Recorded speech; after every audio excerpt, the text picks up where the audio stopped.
Hi and welcome back to Normski TV, another daily transfer, and just looking at all things Arsenal. And looks like we are doing some things with regards to players leaving the club. And first of all, we want to talk about Henrik Mkhitaryan, who's currently on loan to Roma. It now looks like he's now gone on a permanent deal.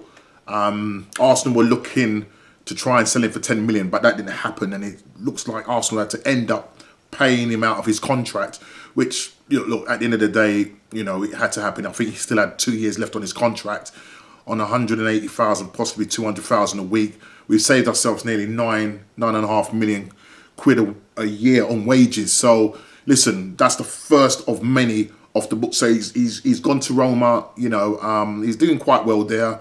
I can't see him, if he was to stay at Arsenal, I couldn't see him getting back into the Arsenal fold with the many talented wingers that are in there and midfielders that are there. I can't see him getting back. And I think, for all parties concerned, it's a good move. Wish him all the best. I know Aubameyang has come out and wished him all the best. But it is what it is. I know, he was a swap deal between Sanchez. Did we get the better deal? That was between Man United. Did we get the better deal? I don't know. It's open to question. But he's gone to Roma, so he's the first off our books. And hopefully there will be more to follow. We're talking about Socrates, Napoli are looking at him, and I think he's the next one out. I think we've agreed a deal with them for €4.5 million, which equates to about £4 million. Again, we're taking his wages off 90,000 a week. You add that together, that's quite a bit of wages that we've got off our books. He only had a year left on his contract, and it didn't look like he was going to have any way back into the Arsenal side with defenders that are ahead of him now. The likes of William Saliba, Gabriel Magalhaes coming in, David Luiz, Pablo Mari. So he wasn't going to get ahead of these guys. So he's now, looks like he's going to be on his way to Napoli. And hopefully that will get done not too long from now. It's looking good so far, but there's still a lot of work to do. I know Lucas Torreira is linked with Fiorentina. They want to take him on a loan, but Arsenal are looking for like £27 million.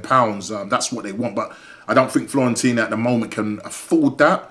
So what they're looking at is possibly a loan deal with the option to buy at the end of that. But Arsenal really do need to be looking at cash deals, and that's what they're holding out for. They may well have to drop their price a little bit, and possibly there's a chance that Fiorentina may try and buy him outright. But at the moment, they want him, but they want him on a loan deal. It's whether Arsenal are going to accept that. Again, that's more money off the wages, but ideally, in an ideal world, we would like to see him off our books.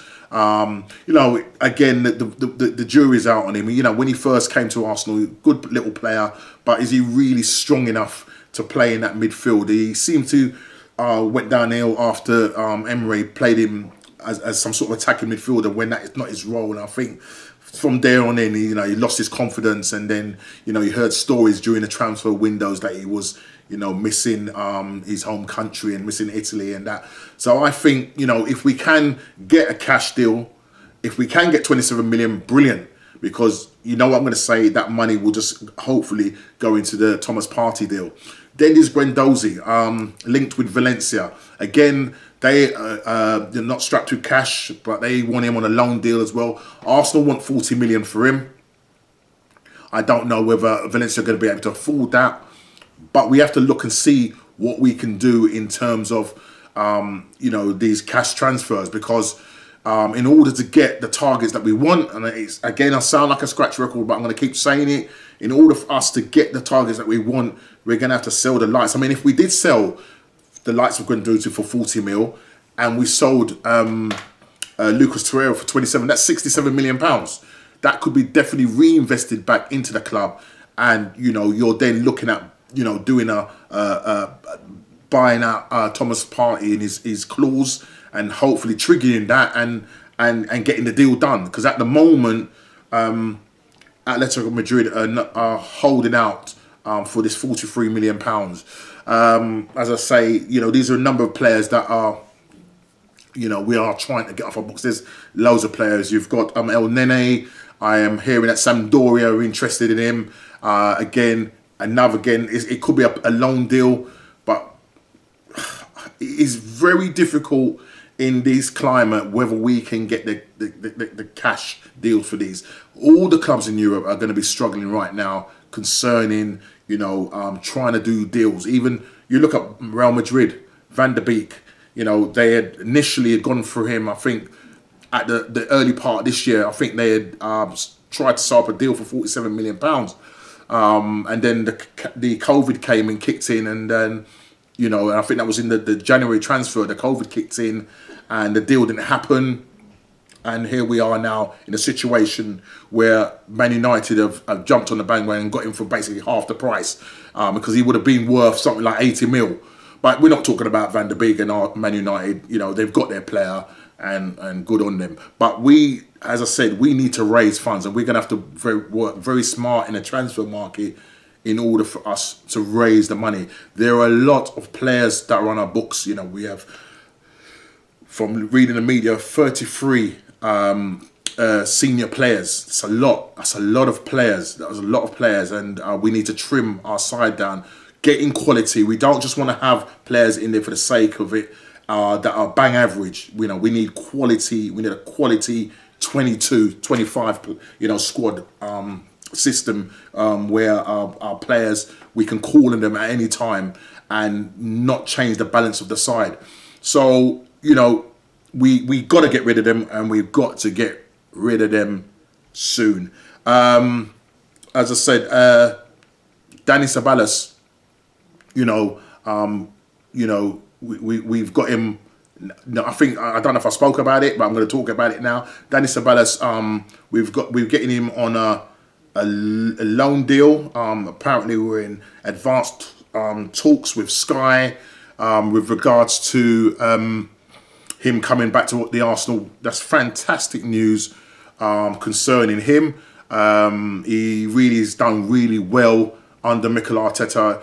The last half of the season, after coming back out of the pandemic and coming back and playing, the guy, in terms of all these stats, is hitting first in everything.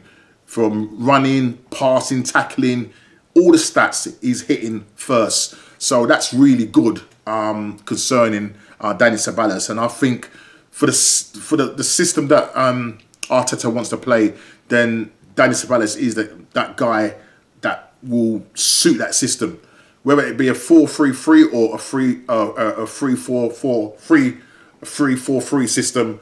You know, he will definitely work in that system. And it's good to hear Sky are saying that we are in advanced talks to get him back. We're looking at a £4 million loan deal, and also it's likely that we're going to be paying his wages as well. Now, there's no option for us to buy after this, so you never know. As the season progresses, you know, the club may talk to his representatives, you know, sort of halfway through near the time, and sort of test the waters with Real Madrid. But at the moment, we've got him on a years-long loan deal, and for me, that's really great news concerning that. Ozil has been linked with a move away to one of the Saudi Arabian countries, one of the football teams. I think it's either Saudi Arabia or Qatar. They're expressing interest in him. They are willing to pay his £15 million. This is according to the Telegraph. £15 match it. £15 million wages a year. Listen, if we could get him off the books, listen, £350,000 a week. The guy is fleecing of £18 million a year in wages. You know, you're looking at least 2 or 3 players, quality players, that we could get, or in terms of what we would be paying them in terms of the wages. He's on 300. Not even Socrates and Mkhitaryan's wages add up to his. So you can see the sort of money this guy is on. One of the top earners, or if not the top earner in Arsenal, and probably top 5 in the league, if not the world. So we need to we need to try and get this guy off the books. But you know, stories are coming out that he doesn't want to leave. He wants to see out his contract, and who blames him? The guy's getting £350,000 a week. He's happy to just sit on the bench. I don't even see him even trying to push to try and get in the team. We'll just have to see what happens concerning that. But stories are coming out of Saudi Arabia, Qatar, that they're expressing an interest that they would pay. How good that would be if we could definitely get Mesut Ozil off our books. You let me know in the comments what you think, you know, concerning this. You know, do you want to keep him? Do you think you should give him another chance? Or do you think we should just get rid of him and just get the club moving on? Let me know in the comments. I know what it's going to be, but, you know, I'm going to ask the question anyway. Okay, you've got Kolasinac. And, you know, wants to move back to Schalke. He's desperate to go back there. He's even willing to take a pay cut of his £100,000 a week wages that he's on. He came to Arsenal on a free. So it is very difficult to negotiate with clubs because, you know, to pay that sort of money, especially in this climate, is very difficult. But he wants to go back to Schalke, and they're very much interested in him. As he said, he's even happy to take a pay cut. Now, again, I don't know in terms of what sort of price we could sell him for. I don't know what Sampdoria can afford. 10, 15 million? I don't know. It's very difficult to know. But, you know, it is really difficult in this current situation concerning Kolasinac and all these players that we've got, you know, sitting on our books. Also, I spoke about Guendouzi, and also I just want to find this other one concerning Thomas Partey, and you know, he's said basically that you know, there's other clubs that are in for him that he doesn't want to go to. Like, I think Inter Milan are in the race for him, but he's not really interested about going to any other clubs. It's either, you know, he stays at Atletico Madrid, or, you know, he wants to come to the Arsenal. Now, that is kind of good news, because obviously it just simply means that Arsenal now need to pull their fingers out and try and get this deal done. That's probably going to be a more likely deal than, say, the Usamawara from Lyon. You know, he's valued at 60 million euros, and I don't think Arsenal are going to be able to afford that. Even though he wants to come to the Premier League, I just don't think Arsenal are going to be able to afford that. But with this Thomas Partey situation, you know, if we could find the funds and really start moving, I mean, I think as we go further into the transfer window, you'll probably find that you're going to see more players moving on, and hopefully we can raise enough money in order to do the Thomas Partey deal. He's one essential guy that we need for the club. I think once we get him in, that will kind of make the jigsaw almost complete. I would love an attacking midfielder that can score goals, but again, you know, the likes of Coutinho, you know, who's now back at Barcelona, is whether Ronald Koeman is going to want to keep him.